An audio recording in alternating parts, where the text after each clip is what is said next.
नमस्कार दोस्तों। तो कैसे हैं आप लोग। देखिए, जब आप क्लास 10th में आए थे तो ये सोच रहे थे कि यार क्लास 10th बहुत ही टफ होता है। मतलब हमको कोई ऐसा टॉपिक मिल जाए, बस उसी टॉपिक को पढ़कर हम आसानी से पास हो जाएं। तो आपके लिए हम उस टॉपिक को लेकर आ चुके हैं। आपको करना क्या होगा, वीडियो में स्टार्ट से लेकर इन तक बने रहना होगा और इसको अच्छी प्रकार से नोट करना होगा और इसको कहीं से भी पढ़ लेना होगा। इसमें से बहुत ऐसे टॉपिक है जिनको हमने पढ़ा चुका है, तो आप वहाँ से भी पढ़ सकते हैं। तो चलिए उन टॉपिक को समझते हैं। देखिए, ये बायोलॉजी के है। जो केमिस्ट्री का था उसका हमने वीडियो बना चुका है, तो आप चैनल में जाकर देख सकते हैं। ये है बायोलॉजी का, तो इसको हम लोग सबसे पहले देखते हैं। उसके बाद से देखेंगे फिजिक्स के। तो बायोलॉजी के इंपॉर्टेंट टॉपिक है उसको समझते हैं। देखिए, सबसे पहला हमारा क्या है, पोषण के प्रकार। क्या है, पोषण के प्रकार।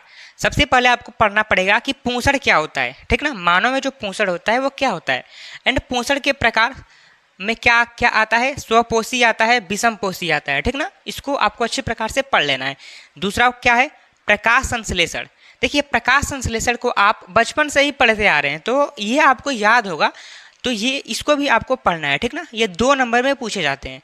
तीसरा क्या है, आहार नाल। देखिए, आहार नाल जो होता है उसके संरचना को सीखना है एंड उसका कार्य क्या होता है इसको सीखना है। देखिए, आहार नाल में बहुत सारे पार्ट्स होते हैं, जैसे कि होता है ग्रसनी होता है, ग्रसिका होता है, जिहा होता है, मुख होता है, छोटी आंत होती है, बड़ी आंत होती है। इन सभी के बारे में आपको पढ़ना है। यानी आहार नाल में जितने भी भाग आते हैं उन सभी भागों को आपको अच्छी प्रकार से पढ़ना है, ठीक ना।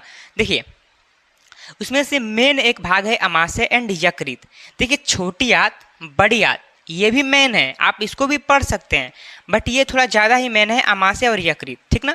देखिए, अमाशय जो है उसके संरचना को सीखना है, कैसे बनाया जाता है, एंड उसके कार्य, मतलब शरीर में उसका कार्य क्या होता है अमाशय का, इसको आपको सीखना है। पांचवा का है यकृत, संरचना, कार्य। समझ गए आप। ये सारे के सारे क्या है, आहार नाल के भाग हैं। ये दोनों आहार नाल के क्या हैं, भाग हैं। छवा क्या है, रसांकुर। छवा क्या है, रसांकुर तथा सूक्ष्मांकुर। ये देखिए, ये छोटी आंत की बात है, तो आपको छोटी आंत को भी अच्छी प्रकार से पढ़ना है। और ये जो रसांकुर तथा सूक्ष्मांकुर है इसको तो आपको पढ़ना ही है, ठीक ना। आप इसको मिस मत कीजिएगा। सातवां क्या है, श्वसन। देखिए, आपको पढ़ना है कि श्वसन क्या होता है, ठीक ना। एंड जो श्वसन के प्रकार होते हैं, जैसे कि वायवी श्वसन, अवायवी श्वसन, ठीक ना। इन दोनों प्रकारों को अच्छी प्रकार से पढ़ लेना है। आठवां क्या है, किण्वन। देखिए, और जो वायवी श्वसन है उसी को बोलते हैं किण्वन, तो आपको अलग से किण्वन को भी अच्छी प्रकार से पढ़ लेना है। नौवां क्या है, फेफड़े। देखिए, मानव जो श्वसन होते हैं उसमें मुख्य भूमिका निभाते हैं क्या, फेफड़े। तो ये जो फेफड़े है इसकी जो संरचना है कि उसको बनाया कैसे जाता है, एंड उन सभी भागों के नाम को भी आपको पढ़ना है। और फेफड़े का आखिर में मानव शरीर में कार्य क्या होता है इसको पढ़ना है। ये बहुत ही सिंपल है, ठीक ना। हमारा 9वां क्लियर हो गया। 10वां क्या है, परिसंचरण तंत्र। मानव में परिसंचरण तंत्र क्या होता है, इसके प्रकार को आपको अच्छी प्रकार से पढ़ लेना है।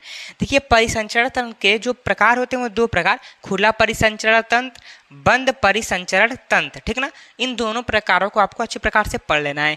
11वां क्या है, रुधिर, ब्लड। देखिए, ब्लड में आपको WBC, RBC इन दोनों को पढ़ना है।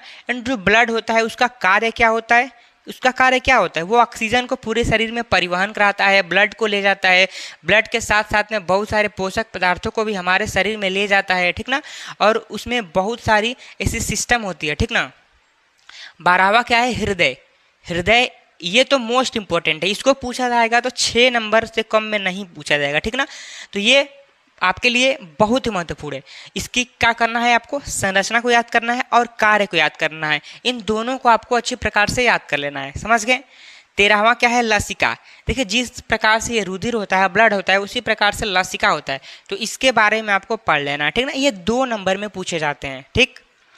14वां क्या है, धमनी और शिरा में अंतर। आपसे डायरेक्ट पूछ लिया जाएगा कि धमनी और शिरा में अंतर बताइए, तो आपको इसको पढ़ लेना है। 15वां क्या है, जाइलम और फ्लोएम। आपको जाइलम और फ्लोएम में अंतर बताना होगा, ठीक ना, एग्जाम में। तो आपको इन दोनों को अच्छी प्रकार से पढ़ लेना है। 16वां क्या है, उत्सर्जन के प्रकार। देखिए, आपसे पूछा जाएगा कि उत्सर्जन क्या होता है, एंड उसके बाद से पूछा जाएगा कि आप उत्सर्जन के यहाँ पे उत्सर्जन के प्रकार नहीं होता है। उत्सर्जन में जो सम्मिलित अंग होते हैं, उसको आपको लिखना पड़ेगा। देखिए, उत्सर्जन एंड उत्सर्जन में सम्मिलित अंग, ठीक ना। 17वां क्या होता है? ब्रिक।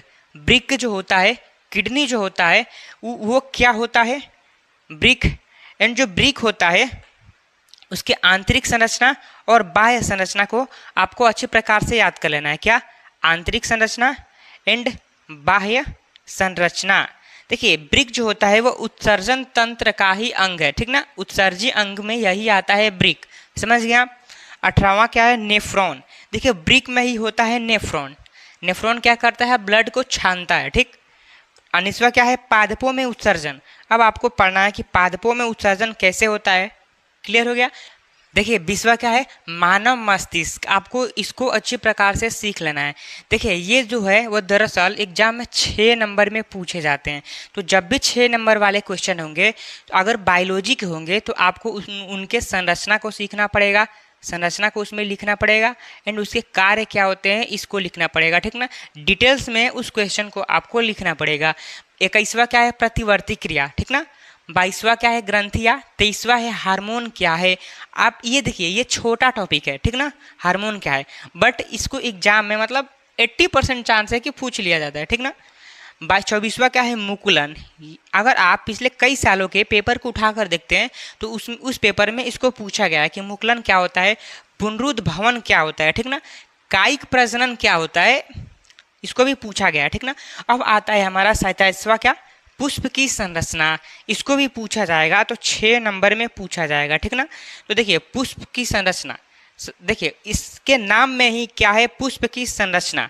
देखिए सबसे पहले आपको पुष्प के संरचना बनाने को सीखना है और उसकी जो भी अंग है, भाग है, उनके बारे में डिटेल्स में समझना है, सीखना है, ठीक ना? तो देखिए 6 नंबर वाले क्वेश्चन हैं, तो ये बात बनता है कि आप इसको डिटेल्स में पेपर में लिखिएगा, ठीक। 28वां क्या है? पराग कोश की संरचना। 29वां है बीजांड की संरचना।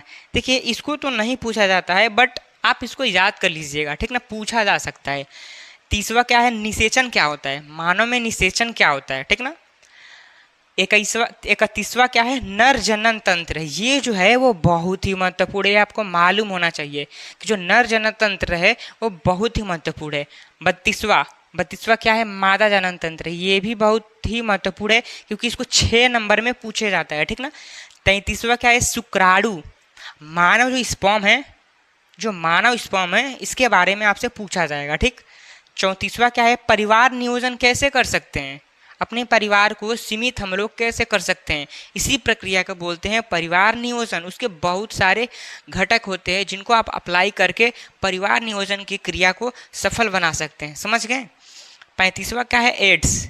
एड्स के बारे में आपको अच्छी प्रकार से पढ़ना है कि एड्स कैसे होता है, एड्स में जो बैक्टीरिया होता है उसका नाम क्या होता है, एड्स के रोकथाम क्या है, ठीक ना? एंड 36वां क्या है? परागण व निषेचन। देखिए निषेचन होता है ह्यूमन में, जो परागण होता है वो क्या किस में होता है? फ्लावर्स में, पुष्प में, ठीक ना? तो देखिए परागण व निषेचन में आपको अंतर को पढ़ना है कि इसके इन दोनों में अंतर क्या होता है, ठीक ना? तो ये थे हमारे बायोलॉजी के 36 इंपॉर्टेंट टॉपिक। इसको अगर आप पढ़ लेते हैं कहीं से भी ना, तो आप बायोलॉजी में बहुत अच्छा नंबर ला सकते हैं, ये मैं दावा से कह सकता हूँ। तो अगर आप चाहते हैं कि मैं इसी प्रकार से जो महत्वपूर्ण टॉपिक है वो फिजिक्स का भी टॉपिक लेकर आऊँ, तो आप हमारे चैनल को सब्सक्राइब लाइक कर दीजिए इस प्रकार के वीडियो को देखने के लिए, और आप कमेंट कीजिए अगर आप चाहते हैं तो।